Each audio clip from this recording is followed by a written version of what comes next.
कभी सोचा है कि हमारी बॉडी की ग्रोथ, मूड और मेटाबॉलिज्म कैसे कंट्रोल होता है? तो इसका सीधा सा जवाब होता है एंडोक्राइन ग्लैंड के थ्रू हमारे बॉडी के अंदर ग्रोथ, मूड और मेटाबॉलिज्म कंट्रोल किया जा सकता है। ठीक है, अब बात करें इसकी डेफिनेशन की, तो एंडोक्राइन ग्लैंड वो ग्लैंड होती है जो कि अपने सिक्रेशन यानी कि अपने हार्मोन्स को ब्लड में ट्रांसफ़र कर देती है, यानी कि जो हार्मोन्स होता है तो ब्लड के कांटेक्ट में होता है। ठीक है, अब बात करें हार्मोन्स की, तो हार्मोन्स एक्चुअल में होता क्या है? तो ये वो केमिकल्स मैसेंजर होते हैं जो कि बॉडी के अलग अलग पार्ट को सिग्नल देते हैं कि हमें क्या वर्क करना होता है। ठीक है, अब इसके मेन एंडोक्राइन ग्लैंड के बारे में देख लेते हैं। तो नंबर फर्स्ट पे आता है पिट्यूटरी ग्लैंड। ठीक है, तो इसे क्या बोलते हैं, मास्टर ग्लैंड के नाम से भी जानते हैं, और मास्टर ग्लैंड के साथ साथ हाइपोफाइसिस के नाम से भी जाना जाता है। ठीक है, अब बात करें पोजीशन की, तो ये कहाँ पे प्रेजेंट होती है? तो ब्रेन के अंदर स्फेनाइड बोन्स में एक गड्ढा पाया जाता है जहाँ पर सेली टर्सिका में लटकी हुई होती है। ठीक है, अब बात करें इसके शेप की, तो जो हमारा पिट्यूटरी ग्लैंड होता है तो मटर के दाने के समान होता है। ठीक है, वेट जो होता है इसका तो 0.6 ग्राम का होता है, और इसे बॉडी की सबसे स्मॉल ग्लैंड के नाम से भी जाना जाता है। ठीक है, इसके बाद हम बात करते हैं इसके हार्मोन्स की, तो यह एकमात्र ऐसी ग्रंथि होती है जो कि 7 टाइप्स के हार्मोन्स का सिक्रेशन करती है। तो पहले नंबर फर्स्ट पे हम बात करते हैं एंटीरियर पिट्यूटरी हार्मोन्स के बारे में, यानी कि जो अग्रभाग से हार्मोन्स को रिलीज करती है। तो कौन कौन से हार्मोन्स रिलीज करती है? तो नंबर फर्स्ट पे आता है सोमेटोट्रॉपिक हार्मोन्स जो होता है, तो जिसे ग्रोथ हार्मोन्स के नाम से भी जाना जाता है। टीएस जो होता है, टीएसएच थायराइड स्टिमुलेटिंग हार्मोन्स जो होता है के नाम से जाना जाता है। ये क्या करते हैं? तो ये जो होता है फैट से सीक्रेट होने वाले हार्मोन्स को प्रेरित करता है। ठीक है, अब बात करते हैं एड्रीनोकॉर्टिकोट्रॉपिक हार्मोन्स। ठीक है ना, तो ये क्या करते हैं? तो एड्रीनल ग्लैंड से जो सीक्रेट होता है हार्मोन्स उसको प्रेरित करने में इम्पॉर्टेंट रोल प्ले करता है। ठीक है, नंबर 4 पे हम बात करें LH और FSH। LH का फुल फॉर्म होता है ल्यूटिजेनाइजिंग हार्मोन्स होता है, और FSH का फुल फॉर्म होता है फॉलिकल स्टिमुलेटिंग हार्मोन्स। अब बात करते हैं मिडिल पार्ट से कौन कौन से हार्मोन सिक्रेशन होता है। तो मिडिल पार्ट से मेलेनिन हार्मोन्स का सिक्रेशन होता है। बात करते हैं पोस्टीरियर पिट्यूटरी के बारे में, जिसे न्यूरोहाइपोफाइसिस के नाम से भी जाना जाता है। यह 2 टाइप्स के हार्मोन्स का सिक्रेशन करते हैं, वैसोप्रेसिन और ऑक्सीटोसिन। ठीक है, तो वैसोप्रेसिन हमारे बॉडी में क्या वर्क करता है? तो सबसे पहले हम जान लेते हैं कि वैसोप्रेसिन को एंटी डायरेटिक हार्मोन्स के नाम से भी जाना जाता है। ये क्या करता है? तो वाटर और मिनरल की क्वांटिटी को कंट्रोल करता है। ठीक है, इसकी कमी से जो हमारे बॉडी में यूरिन का लेवल इंक्रीज हो जाता है, और अधिकता से, ठीक है, यानी बॉडी में वैसोप्रेसिन का लेवल इंक्रीज है तो हमारे बॉडी में यूरिन का लेवल कम हो जाता है। कभी कभी हमने देखा कि चाय पीने के बाद यूरिन का लेवल इंक्रीज हो जाता है, बार बार यूरिन आने लगता है, पास आउट होता है। ठीक है, इसके बाद हम बात करते हैं ऑक्सीटोसिन की। तो ऑक्सीटोसिन को प्रसव पीड़ा प्रेरक के नाम से भी जाना जाता है। ये क्या करता है? तो लेबर पेन इंड्यूस करता है और मिल्क सिक्रेशन के लिए प्रेरित करता है। ठीक है, और सबसे इम्पॉर्टेंट इसका फंक्शन जो होता है, तो ये शिशु के जन्म के बाद यूट्रस को नॉर्मल पोजीशन में लाने में इम्पॉर्टेंट रोल प्ले करता है। कभी कभी कंपैरेटिव एग्जाम में पूछ लेता है कि एडीएच और ऑक्सीटोसिन, ठीक है, यानी एंटी डायरेटिक हार्मोन्स और ऑक्सीटोसिन दोनों का निर्माण कहाँ पर होता है? तो ये दोनों हार्मोन्स का निर्माण हाइपोथैलेमस में होता है। ठीक है, अब बात करते हैं नंबर सेकंड पे थायराइड ग्लैंड के बारे में। ठीक है, तो यह जो सबसे बड़ी एंडोक्राइन ग्लैंड के नाम से भी जाना जाता है, थायराइड ग्लैंड को। ठीक है ना, कभी कभी कॉम्पिटिटिव एग्जाम में पूछेगा कि सबसे बड़ी एंडोक्राइन ग्लैंड कौन सी है, तो थायराइड ग्लैंड होती है। ठीक है, इसके वेट की बात करें तो 25 से 30 ग्राम होता है, और पोजीशन की बात करें तो ये कहाँ पे प्रेजेंट होती है? तो ये एच आकार की होती है और गले में प्रेजेंट होती है। ठीक है, अब बात करते हैं इसके कलर की। तो कलर जो होता है तो पिंक कलर की होती है, गले में श्वास नली के दोनों ओर तरफ प्रेजेंट होती है। ठीक है, अब हम जैसे हमारे इमेज में दिखाया गया है। ठीक है, अब बात करते हैं कौन कौन से हार्मोन्स का सिक्रेशन करती है। तो T3 T4 हार्मोन्स का सिक्रेशन करती है।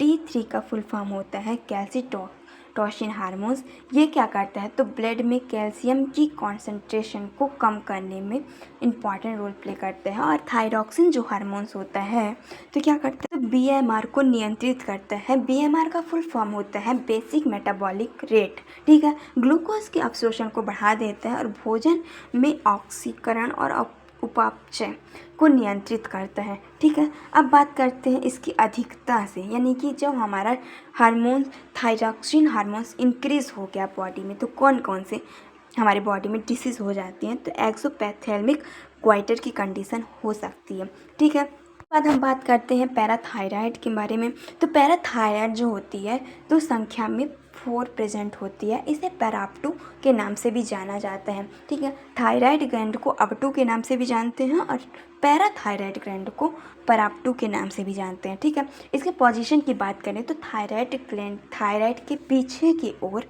चारों तरफ किनारों में धंसी हुई होती है, ठीक है। हार्मोन्स जो होते हैं तो कौन कौन से हार्मोन्स का सिक्रेशन करती हैं तो पैराथायरॉक्सिन और पैराथार्मोन हार्मोन्स का सिक्रेशन करती है। अब ये फंक्शन क्या करती है हमारे बॉडी में तो जो हमारा कैल्शियम होता है तो कैल्शियम का पुनर्अवशोषण करती है और फास्फेट का उत्सर्जन करती है, ठीक है। इसकी कमी की बात करें यदि हमारे बॉडी में पैराथार्मोन या पैराथायरॉक्सिक हार्मोन्स लेवल इंक्रीज हो गया तो कौन कौन सी डिसीज़ होती है तो हाइपर कैल्सीमिया की कंडीशन होती है और हमारे बॉडी में इसका लेवल डिक्रीज हो जाता है तो हाइपोकैल्सीमिया की कंडीशन जनरेट होती है जिससे हमारे बॉडी में टिटैनी डिसीज़ होता है, ठीक है। ये क्या करता है तो ब्लड में कैल्शियम की मात्रा को बढ़ाता है। ये बहुत ही इंपॉर्टेंट पॉइंट है, कभी कभी कॉम्पिटिटिव एग्ज़ाम या फिर यूनिवर्सिटी एग्ज़ाम में पूछ लेता है, ठीक है। इसके बाद हम बात करते हैं एड्रिनल ग्लैंड के बारे में, ठीक है। इसे अधिवृक्क के नाम से भी जाना जाता है। इसका जो पोजीशन होता है तो ये कहाँ पे प्रेजेंट होती है तो ये किडनी के ऊपर टोपी के समान होती है, जैसे कि आप इमेज में देख सकते हैं, ठीक है। इसका जो कलर होता है तो येलो और ब्राउन कलर का होता है और इसका जो किससे बनती है तो एक्टोमेसोडर्म से बनती है और इसका वेट जो होता है तो 12 ग्राम होता है और इसकी मोटाई जो होती है तो 3 सेंटीमीटर होती है। लेंथ की बात करें तो 4 सेंटीमीटर की होती है। किडनी को 2 पार्ट में डिवाइड किया गया है। किडनी के एड्रिनल ग्लैंड को 2 पार्ट में डिवाइड किया गया है, जैसे नंबर फर्स्ट आता है मेडुला और नंबर सेकंड आता है कॉर्टेक्स।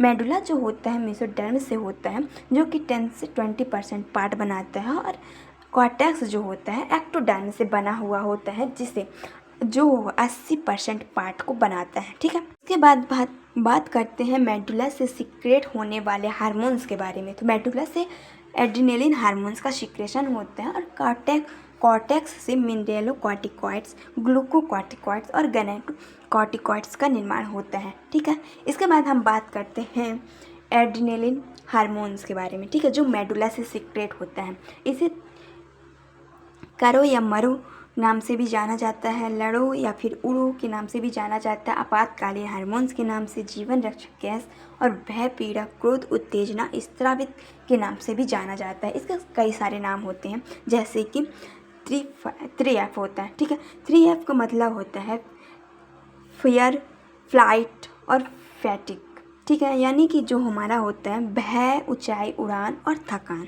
ठीक है, जिसको इस नाम से जानते हैं, ठीक है। 4S का मतलब होता है साल्ट, स्ट्रेस, शुगर, सेक्स, ठीक है। तो 3F 4S हार्मोन्स के नाम से एड्रिनल हार्मोन्स को जाना जाता है, ठीक है।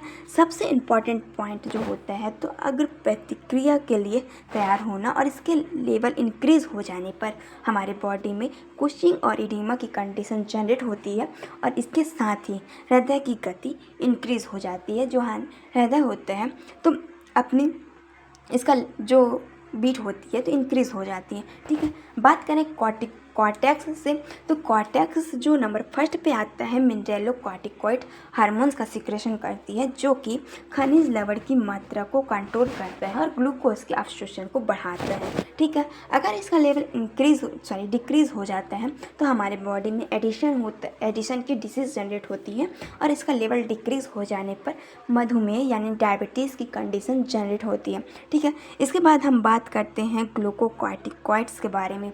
तो जो ग्लूकोकॉर्टिकॉइड्स जो होता है तो ग्लूकोज की मात्रा को कंट्रोल करता है और इसके लेवल इंक्रीज हो जाने पर की कंडीशन जनरेट होती है। ठीक है, अब कुशिंग रोग तो होता ही भी है, पर इसके साथ ही कॉर्टेक्स ट्यूमर भी हो सकता है। ठीक है, इसके बाद हम बात करते हैं थाइमस ग्लैंड के बारे में, जो कि बहुत ही इंपॉर्टेंट होता है। यह जो थाइमस ग्लैंड होती है एक्टोडर्म से बनी होती है। ठीक है, इसका हम बहुत ही इंपॉर्टेंट और शॉर्टकट तरीका बताते हैं, यानी कि जो हमारी थाइमस ग्लैंड होती है तो बच्चों में बड़ी होती है और वयस्कों में छोटी होती है, जिससे थाइमस ग्लैंड जो पूरे तक पहुँचते थाइमस ग्लैंड जो होती है तो विलुप्त हो जाती है या फिर प्रेजेंट नहीं होती है। जो हमारा थाइमस ग्लैंड होता है तो प्रोटीन का फॉर्मेशन करता है। कभी कभी आपने छोटे बच्चों में देखा होगा कि जो हमारा बच्चे होते हैं कि मतलब इतनी ज़्यादा प्रोटीन का फॉर्मेशन उनके बॉडी में होता है, तो किसके थ्रू होता है? तो थाइमस ग्लैंड के थ्रू होता है। ठीक है, अब इसकी हम उत्पत्ति की बात करें तो ये एक्टोडर्म से बनी होती है। इसकी पोजीशन जो होती है कहाँ पे प्रेजेंट होती है? तो हृदय के पास ट्रैकिया में लेफ्ट लोब में प्रेजेंट होती है। ठीक है, अब इसके कलर जो होता है तो कलर जो होता है येलो कलर का होता है। हार्मोन्स कौन कौन से हार्मोन्स का सीक्रेशन करती है? तो थाइमोसिन हार्मोन्स का सीक्रेशन करती है। तो ये क्या करता है? तो लैंगिक परिपक्वता के लिए जिम्मेदार होता है। ठीक है, इसके कुछ इंपॉर्टेंट फैक्ट देख लेते हैं। तो बच्चों में इस ग्रंथि का आकार बड़ा होता है, यौवन अवस्था में आते आते इसका आकार छोटा होता है और वृद्धावस्था तक इसका जो थाइमस ग्लैंड होती है तो विलुप्त हो जाती है, यानी कि नहीं होती है। ठीक है, इसके बाद हम बात करते हैं पीनियल ग्लैंड की। तो पीनियल ग्लैंड जो होता है तो यह ब्रेन के अंदर थैलेमस पार्ट में प्रेजेंट होता है। यह इसका जो शेप होता है तो चावल के आकार का होता है। साइज़ की बात करें तो 5 से 6 mm इसका साइज़ होता है। कलर जो होता है तो रेड एंड ब्राउन कलर का होता है। सबसे इम्पॉर्टेंट फैक्ट जो होता है तो यानी कि एंडोक्राइन में जितने भी ग्लैंड पास से आती हैं वह सभी ब्रेन के अंदर ही प्रेजेंट होती हैं। ठीक है, अब इसके उपनाम की बात करें तो इसे बायोलॉजिकल क्लॉक के नाम से भी जाना जाता है।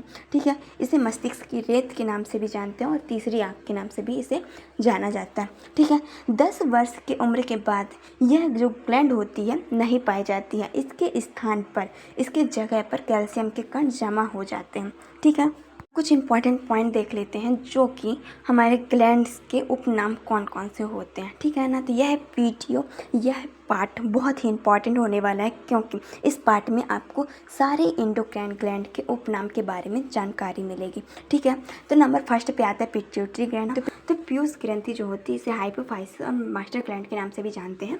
वृद्धि हार्मोन्स जो होता है तो इसे कायापोषी और सोमैटोट्रोपिक हार्मोन्स के नाम से जाना जाता है। इसका लेवल इंक्रीज हो जाने पर महाकायता और डिक्रीज हो जाने पर बोनापन आता है। ठीक है, लैक्टोजेनिक हार्मोन्स जो होते हैं उसे प्रोलैक्टिक हार्मोन्स के नाम से भी जाना जाता है। इसे स्तन प्रेरक और दुग्धजनक के नाम से भी जाना जाता है। इसका लेवल इंक्रीज हो जाने पर हाइपर पिट्यूटरिज्म होता है और डिक्रीज हो जाने पर हाइपोपिट्यूटरिज्म होता है। ठीक है, थायराइड स्टिमुलेटिंग हार्मोन्स के बारे में देख लें तो इसे अपटू प्रेरक आंतरिक हार्मोन्स थायराइड स्टिमुलेटिंग हार्मोन्स के नाम से भी जाना जाता है। इसका लेवल डिक्रीज हो जाने पर जो त्वचा होती है शुष्क हो जाती है और ठंड सहन नहीं कर पाती है। गंजापन, पेशी जोड़ों में दर्द, वृद्धि की कमी, सुनाई कम देना, रक्ताल्पता और मासिक रक्तस्राव अधिक हो जाता है। ठीक है, इसका लेवल इंक्रीज हो जाता है। तो कौन कौन सी डिसीज़ होती है? तो एक्सोपैथेल्मिक क्वाइटर की कंडीशन होती है। ठीक है, इसके बाद हम बात करते हैं एड्रीनोकॉर्टिकोट्रोपिक हार्मोन्स के बारे में। ठीक है, तो इसे एड्रीनोकॉर्टिकोट्रोपिक हार्मोन्स के साथ साथ अधिवृक्क हार्मोन्स के नाम से भी जाना जाता है। इसका लेवल डिक्रीज हो जाने पर त्वचा जो होती है तो पीली हो जाती है और कार्य क्षमता कम हो जाती है। ठीक है, लेवल इंक्रीज हो जाने पर कुशिंग डिसीज़ होता है और चेहरे की ब्लड वेसल्स फूली हुई दिखाई देती है। ठीक है, इसके बाद हम बात करते हैं ल्यूटिनाइजिंग हार्मोन्स के बारे में। तो इसे LH हार्मोन्स के नाम से भी जाना जाता है और पित्त पिंडकर के नाम से भी जाना जाता है। बात करें FSH हार्मोन्स की तो फॉलिकल स्टिमुलेटिंग हार्मोन्स और पुटिका उद्दीपक के नाम से भी इसे जाना जाता है। MSH हार्मोन्स के बारे में बात करें तो मेलेनोसाइट्स स्टिमुलेटिंग हार्मोन्स के नाम से भी जाना जाता है और मेलिन कोशिका का उद्दीपक करता है, इसके नाम से भी इसे जाना जाता है। अगर वीडियो हेल्पफुल लगे तो वीडियो को लाइक कीजिएगा, चैनल को सब्सक्राइब कीजिएगा और कमेंट में यह बताइए कि नेक्स्ट वीडियो किस टॉपिक से हो। धन्यवाद।